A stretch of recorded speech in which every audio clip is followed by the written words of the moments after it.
welcome back to our show. Today I'm going to talk about Quentin Duplieux, a French director who has done some films that are viewed as pretty odd. So I'm looking at Rubber, Deerskin, Smoking Cause He's Coughing, Incredible But True, and The Second Act. Now, he's made other films which I've not seen. I just thought these are good selections. These are the ones I got, and I've been watching over the last few weeks. So Smoking Cause He's Coughing is one I'd seen a few months ago. I think I covered it before very briefly. So I might not get into as much detail with that one. But this is I have just recently watched this film. I'm not an expert. This is just a video when I've not actually read up that much on him. Just like looking at the work rather than trying to decipher what he said about his work or whatever. I don't know what he said about his work, so I thought it was better to ignore it for now. So I'll start with Rubber, which is the earliest film, which is the one people might have heard of who are not in a kind of film community, a cineast world, which is this one about Killer Tire, which is completely absurd and it knows it's absurd and it's playing around with absurdity. And this is the kind of film I thought when Jim Jarmusch made The Dead Don't Die, his zombie film, I think he was trying to make something like Rubber, but it wasn't as good as Rubber. Rubber takes the insanity of a tire becomes self-aware and has psychic powers which makes animals explode and makes people explode and goes on a murderous rampage. And it's been watched, instead of watching it on the screen like we are, there are also people watching it through binoculars. They're not allowed to film it, they have to just watch it. And within this world, the people watching it are causing all these actors to have to act out their parts, whether it be the police chief or any of the victims, and they're saying, look, none of this is real. Look, these dead bodies are dolls. We're playing around. These are real, but it's not really real.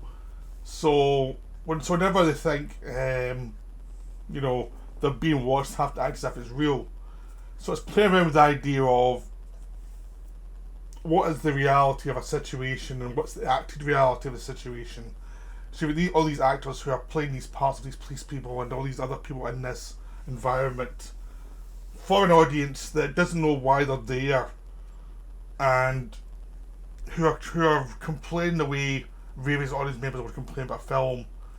So it's kind of breaking in that way, but it's also just playing around the idea of what you actually want from your entertainment, what you actually want from other people. But it doesn't do it in a very schematic way. It's much more. One thing I found about these films is you're meant to interpret. You're not. It's not trying to say this is exactly what this is about. It's like it's a bit playful with ideas. It's like you can bring stuff together. It's about bringing things together in your head of what it means, because it's not going to give you an easy out, an easy explanation for it all. The fact that absurdity and reality or perceived reality can exist in the same plane without it being an issue, it's part of the charm of these films. It's like you're watching a film and it knows you're watching a film, but it takes the scene seriously, but also understand that what these people are doing taken seriously as completely absurd, which is why it's funny with a Killer Tire, because there's nothing silly in a Killer Tire. And it very much is in the kind of Duplieux reminds me of some of the kind of more plastic reality of Cronenberg films. When Existence and Videodrome, and even Dead Ringers of what's reality in your head. And also the De Palma films, which is always satirical, like Infantil Paradise or Dressed to Kill, where it knows you've seen these images before, like the psycho images, and it's playing with your perception of them. Rubber has that same sense of playfulness of the absurdity of what you're watching and why you're still interested in it.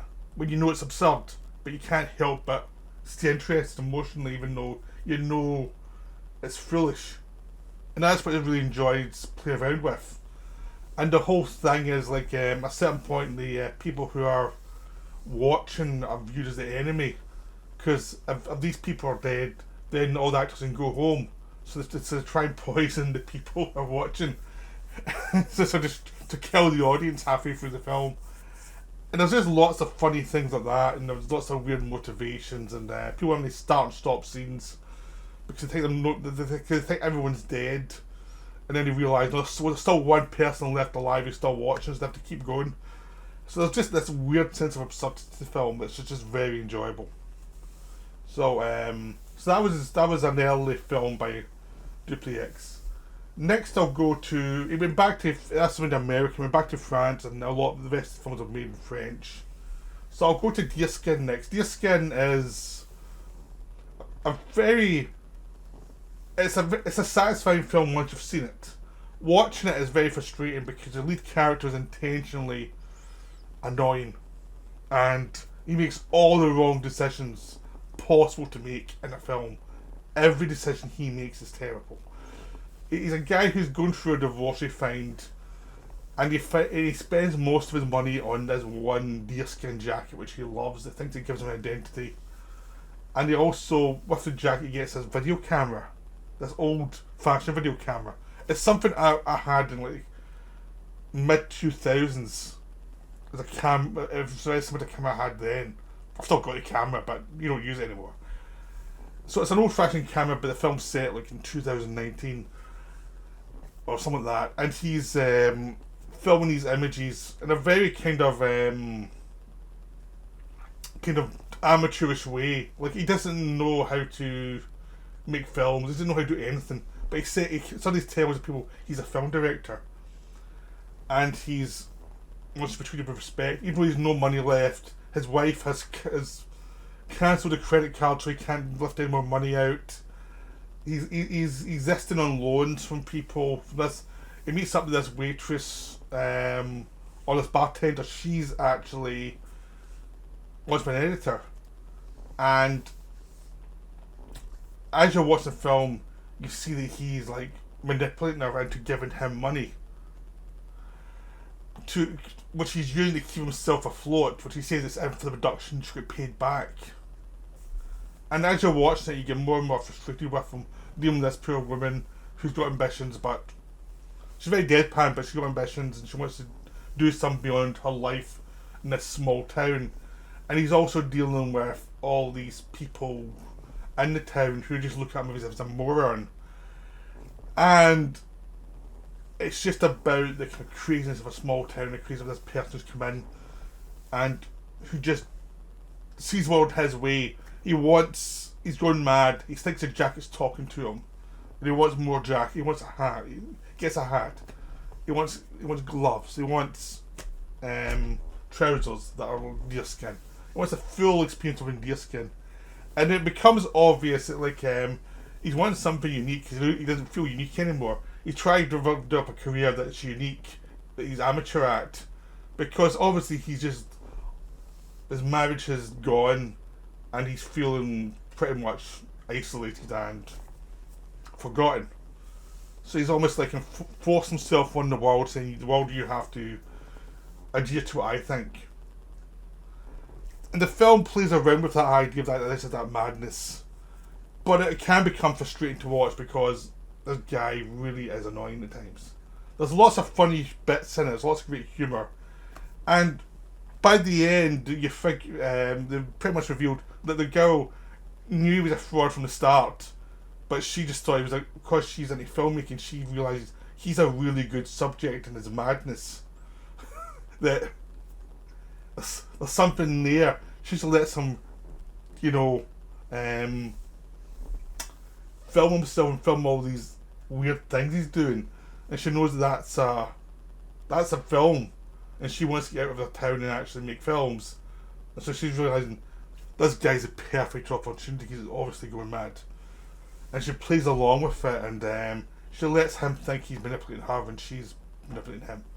And that's what makes it satisfying. This sense of the various manipulations of different people, and because he's callous about people, he does not have any conscience about what he's doing to anybody. And the end's funny as hell. What happens to this guy by the end of it is really funny. So Deerskin is one of those weird ones. It's really satisfying once you've seen it, but it is excruciating watching this guy just make horrible decisions. Now, smoking causes coughing is one I think I've already covered. So basically, it's a superhero parody. The idea of these tobacco financed superheroes, and they've defeated a monster. Everything looks very much like the Power Rangers, and they've defeated a monster and are sent for a retreat so they can get ready to fight the big monster.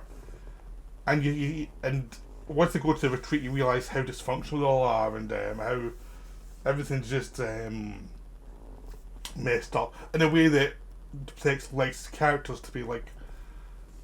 The people who can't see themselves very well. They are delusional in certain ways. They don't have proper context for their emotions, and that creates interesting interactions. So, it is a story about the hype of the perfect people versus the reality of the dysfunction and the absurdity of their world and how they can't really cope with it. And you've all these other short stories within the stories of people telling each other as they wait this basically boring place where these spooks have to get bored to tears. So start hearing stories, and she has stories within this main story. And it is wonderful. It's just this thing of, it's a great experience. It doesn't build up to anything. It's just fun to watch the absurdities of these French people being superheroes, and the French are the most unlikely to be interested in being superheroes. It's just not their culture at all. They're too cynical about that kind of thing, which makes this work. And the fact that they take the Power Rangers idea more than the Superman idea makes it even better, because it's just this team that don't like each other. And now that could be done to be a smug thing, but Duplieux actually just uses it as a observation of people, basically people doing a job who are dysfunctional for each other, and it's just their job's absurd. And it's basically like a spook who's sent in a retreat to get to know each other better, and they don't really want to get to know each other better. So that's a wonderful film. It's I think it's underrated compared to other ones. Some other ones I think have better responses than this one, because maybe it's just too broad, but I really enjoyed it. Incredible But True is a really real sense of absurdity, and it's the one that's most Buñuel like obviously this guy likes Buñuel just watching his films, but he doesn't overdo the Buñuel inspiration. But this one feels more Buñuelian, which is basically this couple buy a house, a New York house, the first time they bought one, and in the house in the basement there's a hole you can basically walk down, climb down. Within this whole 12 hours pass, but you actually get 6 hours younger each time you do it. And so it's kind of a trap for yourself. So basically, you keep on going down that, you keep on losing days, you keep on losing parts of your everyday life, but you're actually gaining age again. So the wife who's dissatisfied with her life finds this to be very attractive, while the husband doesn't really care. It's annoying to him, because it's like, what's this going to do with his life? He's not, the age thing doesn't really bother him that much. He's like he doesn't have vanity issues that his wife does. At the same time, his boss has decided to get a high-tech penis from Japan. So you have another story about a guy this time who goes to technology to deal with his fears of impotence, while the wife goes to magic to deal with her fears of getting old. So it's about two different stories about two people who cannot face reality, and basically it's about how their lives are going to go wrong because of that, and how the guy who ignores it all just to deal with this, with the wife getting younger and crazier. And it's pointed out that if you drop an apple down and you see it, it seems to get better looking, but when you cut inside it, it's full of worms. And then the metaphor for anyone who does that is you're basically full of worms. You're not really full of life anymore. You've kind of lost your ability to behave naturally within the world you've been given. The same way with the guy with the fake penis, he's so focused on his performance that business, everything else is completely suffers. His just general life suffers because he's so focused with this area of insecurity. So it's a very simple story actually, but it's done in a very French way of just a sly observation of faux pas and just strangers. I mean, in some ways it's also influenced by Eric Romer. It's like Manuel meets Romer in this weird film. It's wonderful. I really enjoyed this one. It's completely absurd, but I like absurdity in a film. I mean, the only downside of it is the kind of moral is so obvious that you can figure it out well before we get to the point. And there's also a part at the end where they fast forward through a lot of the development. So the first almost hour of the film moves very even pace, and then you get the second half of the film's plot within 15 minutes and fast forward.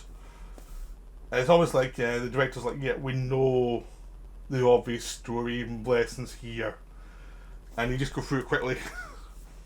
Well, the film's much more interesting, and the experience of the people who are making these bad decisions, and then you quickly go to the outcome. But it's the experience of when they make decisions is more interesting than the outcome of the decisions, because the outcomes are, are going to be comic tragic. So, yeah, that's a wonderful film. Finally, with the second act, which is a film about making of a film. Essentially, 4 actors are playing actors doing a part in this film. It's basically the whole setup is it's a daughter and her father going to meet her boyfriend. Also in the meeting is a friend of the boyfriend who the boyfriend is sick of the girlfriend. She thinks she's too clingy, so he's asking the friend to take over from him with the girlfriend so he can get rid of her. And the friend's like, what's wrong with her? Is she ugly? What's going on? And then at the same time with the father and daughter, as they're both sides are walking to this cafe in the middle of nowhere, and they're both talking in a very theatrical way, and very much influenced by, if you've seen it, Alan Clark films in the late 80s, you'll know the style of the long Steadicam and talking. So with the actress, she's got, played by Lea Seydoux, her father is an actor who's sick of these bloody films. He's done too many of them, and he's moaning about the films, and he refuses to do the scene, and she's trying to convince him to just get on with the bloody scene and get it over with. So the first third of the film is one set of people doing the scenes, and then they're complaining about the scenes during the scenes, and then the other half is an actor refusing to do the scenes as he's talking, and he's saying, what's the point of these scenes? What's the point of making stories? It's all ridiculous. And then he finds a chance of being a new American film that'll be very famous, so he's suddenly very happy. At this point, when they meet up in the cafe, they are supposed to be doing the scene, but no one will do the scene. People are just arguing with each other. The actress is getting more and more sick of it all because it's like she's trying to get on with the scene so she can get paid. And the rest are just being ridiculous and fighting each other. So it's layers upon layers of reality, and you find out that this actual scene has been written by AI. there's an AI director, so they don't have a director near them. They've got cameras, they can't see, and maybe doing the scene, they're not doing the scene. And then he found out that set up, so the scenes of the actors not doing the scenes is actually also part of the script. Which is absurd, which is the point of the film, is it is absurd. The whole thing's absurd. So by the time they get to the payoff of the scene, which wasn't the original scene you think you were meant to be watching, you find out that it's all been part of a plan. So the actors have been doing their scenes, but the scenes are like commenting on the ridiculousness of the original scene, and the interactions between all these other actors are different from what you thought they were. So it's a slow, it's unveiling the onion of acting and performance and different realities within a person, and what part of you is actually genuine, what part of you play a part for someone else. There's all of that going on in the film, and can you tell, really? Because when you think an actor is actually completing the script, turns out that's them still acting. So it plays around with all of that in a very kind of cheerful, funny way, which the whole idea this is written by a computer, which is the one thing that a computer probably wouldn't be interested in, is this scene they're doing, because there's not logical. So the whole absurdity of the whole situation is it actually shows you how far away humanity is from machines, by suggesting that we're enslaved ourselves with the machines to even the absurd level, even to the level of absurdity we've done that to ourselves. But it's always very playful about us not knowing ourselves and us not understanding what we're about. So every time you get a change of reality, the kind of mix of actors is different, and what they all mean to each other is different. The more you find out, it enriches it in some way, but also it doesn't in another way, because it just takes away again and adds something else. And it's almost like an effect of an unveiling, but it's an unveiling that's kind of meaningless, which is kind of the point. Everything becomes weightless and meaningless. So no matter what you actually have attached yourself to, becomes meaningless as you go on. Which is again like human nature. It's like you attach yourself to something, then people change their minds and the reality with them changes. So it's about human nature, while taking an absurd premise of making a film and having people act in the film. And there's some funny stuff in there. Lisa Doe plays an actress who's calls her mum for support during the scenes that aren't working, and she's told everyone's embarrassed by her acting and stuff like that. It's just really funny.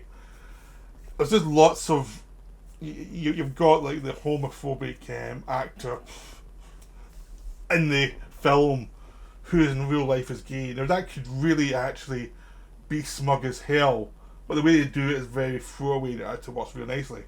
There's lots of things there that the director knows this could go, if we do it wrong, this will go bad, but he knows how to be playful with it.